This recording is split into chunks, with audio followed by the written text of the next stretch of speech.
America और भारत की जो ये जुगलबंदी अब बैठ रही है, खास तौर से हथियार के मामले में, खास तौर से चाइना को काउंटर करने के मामले में, ये बड़ी इंटरेस्टिंग होती जा रही है। कुछ न्यूज आइटम्स हैं, कुछ न्यूज कल ब्रेक हुई थी, आज भी ब्रेक हुई है सुबह सुबह, और मैं उसके बारे में आपसे कुछ डिस्कस करना चाह रहा हूं। आपको तफसील से, इन डिटेल, विस्तार पूर्वक कुछ आपसे बातें करूंगा, उसके बारे में बताऊंगा कि कैसा है, क्या क्या टेक्नोलॉजीज हैं, और खासतौर से हथियार के मामले में भारत और अमेरिका क्या करने जा रहे हैं साथ में। देखिए दोस्तों, सबसे पहले तो जो बात है ना, सबसे बड़ी बात, इसमें ट्रांसफर ऑफ टेक्नोलॉजी है। आप समझते हैं ट्रांसफर ऑफ टेक्नोलॉजी क्या है? एक तो यह है कि आपने चेक कर दिया ना, to United States of America, $10 अरब साइन करा मोदी जी ने, गो, वहां से अमेरिका से सामान आ गया। मोदी जी ने इस चीज के लिए साफ मना कर दिया, और ऐसे भारत में कई दिहाइयों से, कई दशकों से यही काम चला आ रहा था। इसको चेक दे दिया, वहां से ही आ गया, इसको चेक दे दिया, वहां से ही आ गया, राइट। डिफेंस मैन्युफैक्चरिंग भारत में बहुत कम होती थी। बोफोर्स की जो तोपें हैं, जिन्होंने कारगिल में कमाल कर दिया था, ये बाहर की हैं, राइट। ये टेक्नोलॉजी बाहर की है।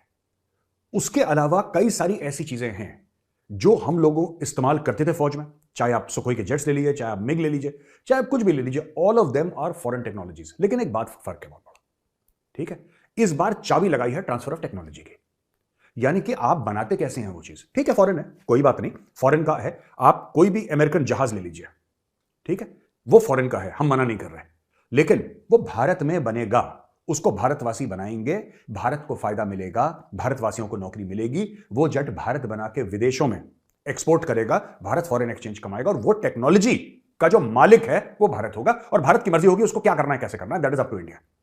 ये बहुत कम हुआ था पहले, मैं ये नहीं कह रहा कि और कोई केस था नहीं, ऐसा नहीं है, लेकिन बहुत कम हुआ था। जितनी एग्रेसिवली मोदी जी कर रहे हैं ये कि भाई ये भी लाओ, फटाफट करो और भारत में बनाओ, ठीक है। अब मैं आपको 2-4 एग्जांपल्स देता हूं। तो दोस्तों, भारत के जो नेशनल सिक्योरिटी एडवाइजर हैं अजीत डोभाल साहब, वो और जेक सलिवन जो यूएस के नेशनल सिक्योरिटी एडवाइजर हैं, दोनों के बीच में बैठक हुई है, और कुछ चीजें जो हैं डिसाइड करी हैं कि भारत लेगा यूएस से, ठीक है जी। उसमें एक तो G414 जो एयरक्राफ्ट इंजन है, जो कि तेजस में लगेगा, जिसके बारे में हम पहले बात कर चुके हैं, एक तो वो बड़ी इंपॉर्टेंट चीज है, राइट। तो जी के engine, they are very very important and we are going ahead with that. उसके बारे में आपका सारा बैकग्राउंड वर्क हो चुका है। ये सारी की सारी जो मेजर अनाउंसमेंट्स होंगी ना, जब मोदी जी और जो बाइडेन आसपास बैठेंगे, तब वो सब ये होगा। यानी कि खीर पक चुकी है, बस उसको परोसना बाकी है, परोसा उस दिन जाएगा, 22 या 23 तारीख को इस महीने की ये मामला परोस दिया जाएगा, पहली बात। दूसरी चीज, ये जो बात कर रहे हैं F-18 जेट है, बहुत शानदार, बहुत जबरदस्त जेट है, ये इंडियन नेवी को देने की बात चल रही है। और एक और बात मैं आपको बताऊं, प्रेडेटर ड्रोन्स। अब इसमें कई सारी चीजें हैं। प्रेडेटर ड्रोन्स क्या है? प्रेडेटर ड्रोन्स वो ड्रोन्स है दोस्तों, जैसे रीपर है, प्रेडेटर है। ये जनरल एटॉमिक्स करके एक यूएस की कंपनी है, और उसका सीईओ विवेक लाल, वो भी इंडियन ही है, इंडियन डिसेंट का है वो, विवेक लाल उसका सीईओ है। और ये प्रेडेटर ड्रोन्स जो भारत बात करना चाह रहा है, जिसके बारे में, और खरीदना चाह रहा है मैसिव क्वांटिटीज में, भारत चाह रहा है कि 100 से ऊपर आ जाए। अभी कुछ आए हैं, कुछ नहीं आए, कुछ और आने हैं। इसकी क्या स्टोरी है मैं आपको बताता हूं। ये जो है ना, ये प्रेडेटर ड्रोन्स जो हैं, या फिर और ऐसे ड्रोन्स हैं, ये 35, 40, 50 हजार फुट पे ऐसे कई घंटों तक, 36 से लेकर 40 घंटों तक वहां पे मंडरा सकते हैं, गोल गोल घूमते हैं, बस वहां पे घूमते रहते हैं। इनका काम क्या है? इनका काम सर्वेलेंस है। इनमें इतने पावरफुल कैमरास लगे हैं कि नीचे बंदे की शक्ल पहचान लें, राइट, और ऊपर टंगे में बिल्कुल वहां पे 36, 36, 40, 40 घंटे घूम रहे हैं, ठीक है ना। उनका स्टैमिना बहुत ज्यादा है to stay in the air. दूसरी चीज, ये आर्म्ड है, तो इनमें हेलफायर मिसाइल्स होती हैं, यानी कि ऊपर से 35-40 हजार फुट से वो, उसके अंदर वो अनार्म्ड है, उसके अंदर कोई बैठा नहीं है, कोई पायलट नहीं है उसके अंदर, वो अनार्म्ड ऐसे ही उड़ रहा है जैसे कि ड्रोन होता है, वो उड़ रहा है। यहां पे दिल्ली में, हैदराबाद, बैंगलोर, चेन्नई, कैलकाटा कोई बैठा हुआ है बंदा, उसने सैटेलाइट के थ्रू या कैमरा के थ्रू, उसके सैटेलाइट के ट्रायंगुलेशन के थ्रू या उसका भी जो कैमरा होता है उसके थ्रू, एक टारगेट आइडेंटिफाई करा कि ये दुश्मन का जगह है वहां पे, राइट। उसने एक लैपटॉप पे बटन दबाया, वहां से मिसाइल गई और सीधा काम खत्म। तो ये सर्वेलेंस भी करते हैं, ये रिकॉनेसेंस भी करते हैं, ये फोटोग्राफी भी करते हैं, और ये अटैक भी करते हैं। ये चारों काम करते हैं दोस्तों अच्छी तरीके से। तो इन ड्रोन्स की भी बात चल रही है, और जनरल एटॉमिक्स वो कंपनी है जो ये ड्रोन्स भारत को देगी। इसके अलावा तो दोस्तों और जो बात चल रही है, मैंने आपको F-18 के बारे में बताया था, वो F-18 26 F-18 फाइटर एयरक्राफ्ट की बात चल रही है। और ये क्यों कर रहा है भारत? देखिए, सबको पता है कि भारत का जो वेपन्स का भंडार है, भारत का वेपन्स का भंडार दोस्तों ज्यादातर रशियन ओरिजिन का है, क्योंकि रूस के साथ हमारे लिंकेजेस थे, पास्ट एक हमारा अतीत है, और आज भी रूस के साथ हमारी बड़ी अच्छी दोस्ती है, आपको पता ही है, S-400। लेकिन ये सब सामान हमने तब लिया था जब यूक्रेन रशिया का वॉर शुरू नहीं हुआ था।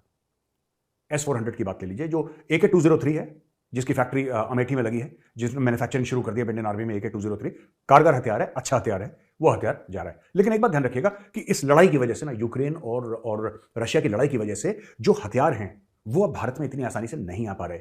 और कुछ लोगों का यह भी कहना है कि रूस भारत से कह रहा है कि ठीक है यार, हम आपको पैसे देते हैं, हमारे हथियार हमें वापस दो।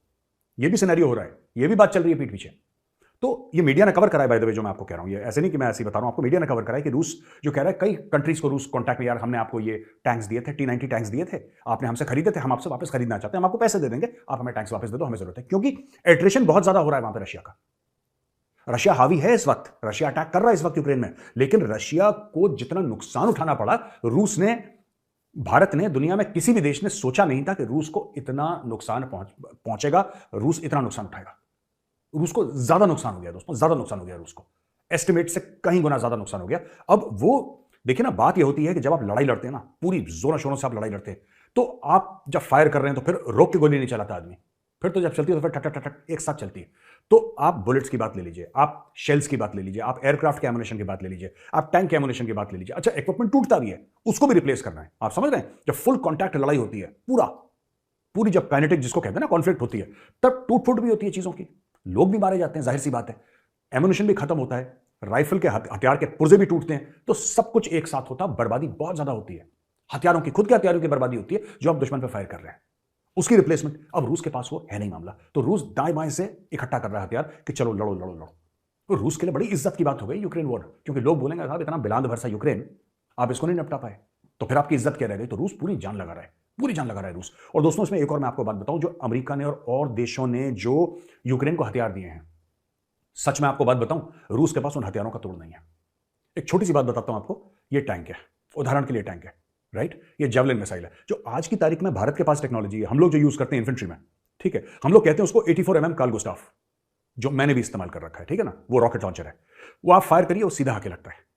ये टैंक का जो हल है या टैंक की साइड है, यानी कि वो आएगा सीधा लगेगा, ठीक है ना, इस तरीके से ऐसे, जहां से भी आप मारेंगे सीधा आके लगेगा। फिर टैंक का आर्मर होता है, फिर टैंक का रिएक्टिव आर्मर होता है, वो कितना कारगर होता है, वो मार पाता है नहीं मार पाता, टैंक अपने आप को बचा लेता है, वो बात की बात है। लेकिन टैंक का जो ऊपर वाला है ना एरिया, ये एरिया बड़ा सॉफ्ट होता है, ये नाजुक एरिया है, ये भी बख्तरबंद है, ये भी बिल्कुल मेटल की थिक शीट्स का बना हुआ है, राइट। ऐसा नहीं कि आपने पिस्टल से या आपने AK-47 से गोली मारी तो अंदर चली जाएगी ना, लेकिन बाकी जगहों के मुकाबले ये बहुत सॉफ्ट होता है, बाकी जगह के मुकाबले, हल के मुकाबले या पूरे जो टरेट है उसके मुकाबले, ऊपर वाला जो एरिया होता है, यानी टरेट के ऊपर वाला area, that is very soft.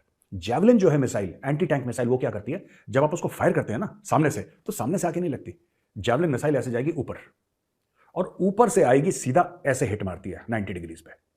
तो टैंक वैंक के पूरे जितने भी लोग चला रहे हैं, टैंक छितर भितर, लोग मर गए, कहानी खत्म हो गई, टैंक बर्बाद। रूस के पास इस चीज का तोड़ नहीं है। स्टिंगर मिसाइल्स हैं, स्टिंगर मिसाइल्स वही मिसाइल्स हैं जिन्होंने दोस्तों अफगानिस्तान में कहर डाल दिया था, वो ऐसे करके वो पठान मारता था, वो रशियन जेट नीचे उतरता था, फिर से स्टिंगर मिसाइल यहां पे आ गई, उसका लेटेस्ट जो एडवांस वर्जन है वो स्टिंगर मिसाइल वहां पे आ गई। तो रूस को बहुत डैमेज हो रहा है, इसलिए भारत को, अब भारत ये लग रहा है कि यार देखो, ये लड़ाई जो हम सोचते थे, मैं भी यही सोचता था, मेरा भी यही अनुमान था, मेरा भी एनालिसिस यही था कि ये लड़ाई जो हफ्ता 10 दिन में खत्म हो जाएगी, रूस लपेट देगा, कहानी खत्म। ओ भाई साहब, 1.5 साल हो गए, लड़ाई खत्म होने का नाम नहीं ले रही, फिर क्या करना है। तो अब भारत कह रहा है कि आत्मनिर्भर, ठीक है, आत्मनिर्भर में टाइम लगेगा, आत्मनिर्भर में टाइम लगेगा, क्योंकि पहले तो हमारा होश था ही नहीं, हमने तो कभी ध्यान दिया ही नहीं इसमें कि आत्मनिर्भर बन जाए, बस चेक काटते रहो, बाहर से लाते रहो, बाहर से लाते रहो। अब बोला कि आत्मनिर्भर और बाहर से टेक्नोलॉजी लाओ, सिर्फ हथियार मत लाओ, उसकी पूरी टेक्नोलॉजी की टेक्नोलॉजी इंडिया शिफ्ट करो। तो ये खेल चल रहा है, क्योंकि रूस के रास्ते बंद हो गए। रूस हमारी मदद करना चाहता है, लेकिन रूस के रास्ते खुद बंद हो गए, तो रूस अपनी मदद नहीं कर पा रहा, हमारी क्या करेगा। तो इसलिए हमें स्वयं खुद की मदद करनी है, पहली चीज आत्मनिर्भर, दूसरी चीज बाहर से टेक्नोलॉजी लानी है, best in class technology Bharat में लानी है और भारत में बनाना है दोस्तों। तो इस गेम के पीछे, इस पूरे प्लानिंग के पीछे कौन है, इसके पीछे है हमारे NSA अजीत डोवाल कीर्ति चक्र।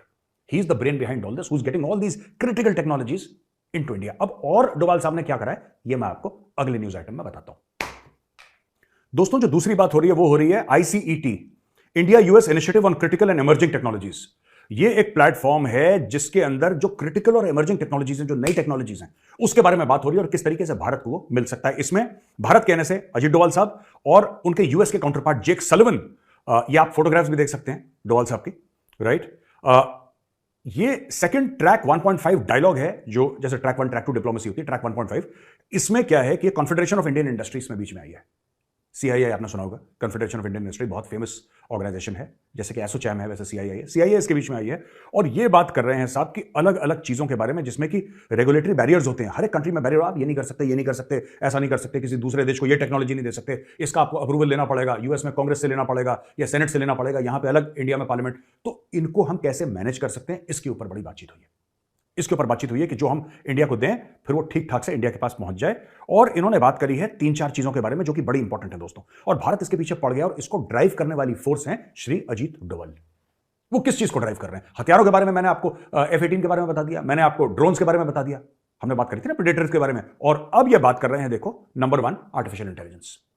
डोभाल साहब की चेकलिस्ट है कि मुझे अमेरिका से कौन सी टेक्नोलॉजीज भारत के लिए लेनी है, खरीदनी नहीं है, लेनी है, कि भारत में उसके ऊपर काम हो, राइट? ऑब्वियसली पैसे का आदान प्रदान तो होगा ही होगा, लेकिन सबसे पहले आर्टिफिशियल इंटेलिजेंस, दूसरा क्वांटम कंप्यूटिंग, तीसरा सेमीकंडक्टर्स, चौथा टेलीकम्युनिकेशन, पांचवा डिफेंस और छठा स्पेस। मैं फिर से रिपीट करता हूं दोस्तों, artificial intelligence, quantum computing, semiconductors, telecommunication, defence और स्पेस। ये 6 चीजें हैं जिसमें पूरा एक बातचीत हो रही है। और ये बोला है कि we have been able to kick start the Indo US quantum coordination mechanism, signed an MOU on semiconductors, the public private dialogue on telecom engaging stakeholders from the government, industry and academia to further open collaboration in Open RAN, 5G and 6G has been kick-started, detailed dialogues on biotech is being held, important exchange on AI have taken place, and there is a positive momentum under the defense and space pillars। ये डोभाल साहब का statement है, यानी कि डोभाल साहब ये बता रहे हैं, ये नहीं कि मैं क्या करने वाला हूं, वो आगे का नहीं बता रहे कि मैं क्या करने वाला हूं अमेरिका, वो कह रहे हैं मैं ये कर चुका हूं, ये डन है, ये टिक हो चुका है। मैं फिर से रिपीट करता हूं, ठीक है? ये बात अभी जो Indo US quantum coordination mechanism है, इसमें सेमीकंडक्टर्स की बात है, सेमीकंडक्टर की बात कर रहे हैं, public private dialogue on telecom, यानी कि टेलीकॉम कंपनियां, पब्लिक प्राइवेट, राइट, जो प्राइवेट कंपनीज है भारत में, जैसे एयरटेल है, भारत में रिलायंस है या कोई भी और है, ये लोग बात करेंगे अमेरिकन कंपनीज से। ये तो प्राइवेट, पब्लिक सरकारें एक दूसरे से बात कर रही हैं इस मामले में। This is started open RAN, 5G and 6G का भी किक स्टार्ट कर दिया इन लोगों ने। अभी 5G लॉन्च हुआ था, 6G का भी स्टार्ट कर दिया। डिटेल डायलॉग ऑन बायोटेक, ये भी चल रहा है। Important exchanges on AI have taken place, artificial intelligence, इसके ऊपर भी बातचीत चल चुकी है, और डिफेंस एंड स्पेस पिलर्स के बारे में भी बात हो रही है। ये बात कर रहे हैं ग्लोबल सेमीकंडक्टर सप्लाई चेन। अब ये देखिए, मैं बता रहा हूं आपको, समझाने की कोशिश करता हूं डोभाल साहब कर क्या रहे हैं गेम। जो मेरा एनालिसिस है, देखिए यार, छोटा मुंह बड़ी बात, NSA is at a very very high level, हमें तो उतनी समझ नहीं है, ना इतनी अकल है कि हम उनके क्या एक्शंस हैं, क्या थॉट है, आई डोंट नो। मैं कोशिश करूंगा आपको समझाने की दोस्तों। ऐसा है ना कि चाइना का पावर क्या है, हमें यह समझने की जरूरत है। इकोनॉमी है, लेकिन इकोनॉमी आती किससे है? चाइना की, यह हमें समझना पड़ेगा। अगर आपको रावण को मारना है तो आपको उसको नाभि में तीर मारना पड़ेगा, जैसे प्रभु श्री राम ने मारा था। वही कॉन्सेप्ट है जो क्रिटिकल टेक्नोलॉजीज हैं, राइट? आपको उसका एक ऑल्टरनेट इंडिया में क्रिएट करना है, वरना आप चाइना को काबू नहीं कर पाएंगे। चाइना वही फिर बदतमीजियां करता रहेगा गलवान में हर जगह, क्योंकि उसका कॉन्फिडेंस वहां से आता है, उसका पैसा वहां से आता है। जो टेक्नोलॉजी उसने चोरी करी अमेरिका से, जो उसने कॉन्ट्रैक्ट मैन्युफैक्चरिंग करी, वहां से उसका पैसा आता है, जिसकी वजह से वो एडवेंचरिज्म करता है, सलामी स्लाइसिंग करने की कोशिश करता है भारत की, और भी करने की कोशिश करता है, ताइवान शाइवान। अगर इसको रोकना है तो आपको ये करना पड़ेगा, आपको खुद को मजबूत बनाना पड़ेगा, और ये काम ये चल रहा है। And I am very happy. मुझे ना, मैं एक इमोशनल बात भी आपसे कहता चलो दोस्तों, मुझे बड़ा गर्व है आज यार, मुझे बड़ा अच्छा लग रहा है। क्या लोग हैं जो काम कर रहे हैं, they are of such a calibre, देशभक्त लोग हैं, ठीक है? अपने लिए कुछ नहीं है, राइट, कि अपने परिवार वालों को कॉन्ट्रैक्ट, ये सब कुछ नहीं है। देश के लिए काम कर रहे हैं, अच्छा काम कर रहे हैं, जबरदस्त काम कर रहे हैं, सोते कम है, ठीक है, और दिन रात काम करते हैं। और फालतू की बात आपने नहीं देखी होगी कि ये बात कर दी है, क्योंकि जो 2 मेन लोग हैं जो ये कर रहे हैं ना, जो 2 मेन लोग हैं, एक NSA अजीत डोभाल साहब और एक डॉक्टर एस जयशंकर, ये दोनों पॉलिटिशियंस नहीं है। तो इनको कैंपेनिंग नहीं करनी है, इनको चुनाव नहीं लड़ने, इनको कुछ नहीं करना, इनको सिर्फ अपना काम करना है। और मोदी जी ने ऐसे ही लोग लगा रखे मेन जगह कि आप ना ये टेंशन मत लेना कि चुनाव कौन लड़ेगा, लोकसभा है, झारखंड में चुनाव है, कर्नाटक में है, फलाना है, नागालैंड में है या उत्तर प्रदेश में। आपको ये सब सोचने का स्ट्रेस आपका नहीं है, आप इस टेंशन में मत पड़ो। आप सिर्फ दिमाग में एक टेंशन लेके चलो कि बॉस ये जो काम है देश के लिए डिलीवर कैसे करना है। और मैं बता रहा हूं, इन दोनों से बढ़िया कोई नहीं हो सकता। जिस तरीके से पीछे पड़ गए ना काम के, और जिस तरीके से दोस्तों डिलीवर कर रहे हैं, salute to both of them.